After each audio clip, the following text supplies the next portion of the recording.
সকল আপু ভাইয়ারা সবাই কেমন আছেন? আজকে আমি ফ্রিজে রাখা সবজি খুব সুন্দর মজার একটি রেসিপি আপনাদের সাথে শেয়ার করব।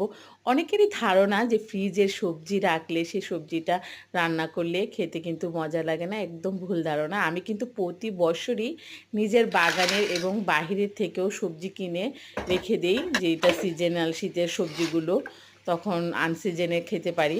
তো আজকে আমি রান্না করতেছি চেপা শুটকি দিয়ে বাত্তিক নিজের গাছের সিম। আর আমার বাগানের অনেক ভিডিও দেখেছেন সবজির।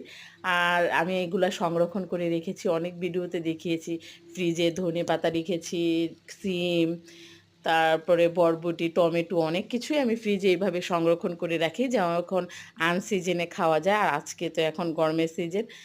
তো এখন কিন্তু খাবারটা তেমন একটা খাবার খেতেও খুব মজা লাগে না। তো হঠাৎই মনে চাইলো আরকি শুটকি রান্না করব।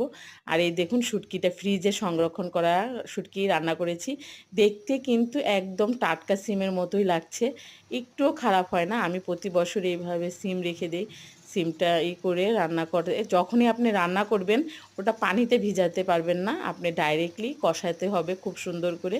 আর এইভাবে কষিয়েই রান্না হয়ে গেল আমার সিমের তরকারি। সবাই ভালো থাকবেন। আল্লাহ হাফেজ।